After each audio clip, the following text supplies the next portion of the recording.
कार्तिक मास व्रत कथा महात्म्य तीसरा अध्याय। कार्तिक मास के तीसरे अध्याय में सत्यभामा पूछती हैं कि कार्तिक मास ही सब मासों में श्रेष्ठ क्यों है। सब मासों में कार्तिक मास ही आपको अधिक प्रिय क्यों है। इसका वर्णन भगवान कृष्ण उन्हें सुनाते हैं। यहाँ विस्तार से पढ़ें कार्तिक मास का तीसरा अध्याय। सत्यभामा ने पूछा, हे स्वामिन, काल रूपधारी आपके सभी वर्ष, मास, दिन आदि अंग प्रत्यंग एक समान महत्व रखते हैं, अतः कार्तिक मास ही सब मासों में श्रेष्ठ क्यों है। फिर सब तिथियों में एकादशी और सब मासों में कार्तिक मास ही आपको अधिक प्रिय क्यों है। हे देवेश, इसका कारण कहिए। श्री कृष्णचंद्र जी ने कहा, हे प्रिय, तुमने मुझसे बहुत अच्छी बात पूछी। इस विषय में महाराजा वेण के पुत्र पृथु और नारद का संवाद कहता हूँ, उसे एकाग्र मन से सुनो। इसी प्रकार एक समय में नारद जी से राजा पृथु ने प्रश्न किया था और सर्वज्ञ नारद जी ने पृथु को कार्तिक मास की महिमा बतलाई थी। नारद जी ने कहा, हे राजन, बहुत दिन पहले समुद्र का शंखासुर नामक अत्यंत शक्तिशाली और पराक्रमी एक राक्षस पुत्र तीनों लोकों को मंथ डालने, जीत लेने में समर्थ हुआ। उस शंखासुर ने स्वर्ग लोक में रहने वाले देवताओं को जीतकर और इंद्रादि दशों लोकपालों के अधिकारों को छीन लिया। उससे डरकर समस्त देवगण सुमेरु स्वर्ण पर्वत की कंधराओं में अपनी स्त्री तथा कुटुंब के साथ उसका अवरोध करते हुए बहुत दिनों तक छिपे रहे। जब सब देवगण सुमेरु पर्वत की कंधराओं में आसन जमाकर निश्चिंत होकर रहने लगे, तब वह राक्षस सोचने लगा कि यद्यपि मैंने सब देवताओं को जीत लिया है और इनका अधिकार छीन लिया है, तो भी ये लोग बलवान ही ज्ञात होते हैं। अतः अब हमको क्या करना चाहिए। आज मुझे ज्ञात हुआ है कि ये सब देवता वेद मंत्रों से बलवान हो रहे हैं।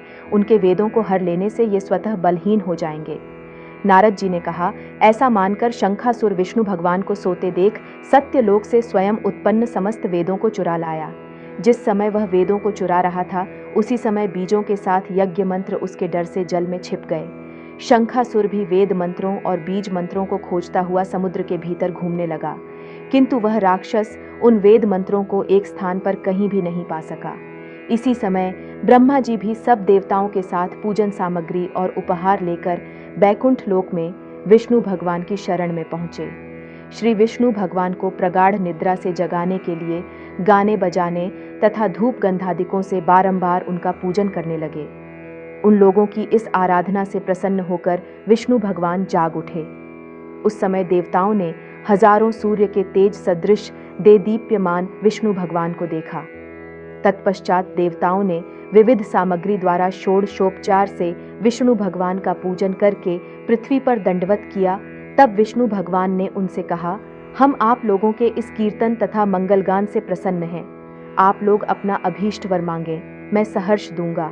कार्तिक शुक्ल पक्ष की एकादशी पर्यंत प्रातः काल में जो सज्जन आप लोगों के समान कीर्तन और मंगल करेंगे, वे हमारे अति प्रिय होंगे और शरीर त्याग करने पर बैकुंठ में आएंगे।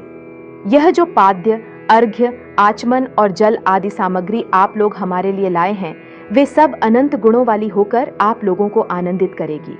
जो शंखासुर सब वेदों को चुरा ले गया है, वे सब समुद्र में हैं। मैं उस सागर के दुष्ट पुत्र को मार कर ले आता हूँ। आज से मंत्र, बीज और यज्ञों के साथ चारों वेद प्रतिवर्ष कार्तिक मास में जल में विश्राम किया करेंगे। अब मैं मत्स्य का रूप धारण करके समुद्र में जाता हूँ और आप लोग भी सब ऋषियों को लेकर हमारे साथ आइए। इस लोक के जो प्राणी कार्तिक में नित्य प्रातः काल में स्नान करेंगे, वे यज्ञांत में अवभृत स्नान के पुण्य फल के भागी होंगे। जो कार्तिक में स्नान और व्रत किया करेंगे, हे इंद्र, उनको तुम मेरे लोक में पहुंचा दिया करो। हे देवेंद्र, मेरी आज्ञा से उन प्राणियों को सब आपत्तियों से बचाते रहना। हे वरुण, तुम उन्हें पुत्र पौत्रादि संतान देते रहना। हे धनाधिप कुबेर, मेरी आज्ञानुसार तुम उनका धन धान्य बढ़ाते रहना, क्योंकि इस प्रकार का आचरण करने वाला प्राणी हमारा रूप धारण करके जीवन मुक्त हो जाया करता है। जन्म से लेकर मरण पर्यंत विधि पूर्वक जिसने यह उत्तम व्रत कर लिया है, वह आप लोगों का भी पूजनीय है। आप लोगों ने मुझे कार्तिक शुक्ल एकादशी तिथि को जगाया है, इसी से यह एकादशी मान्य है और हमको बड़ी प्रिय है। हे देवता लोगों, ये दोनों व्रत विधि पूर्वक करने से प्राणी मेरे समीप पहुँचते। इस प्रकार का न कोई तीर्थ, न कोई व्रत और न कोई यज्ञ ही है जो स्वर्ग दे सके।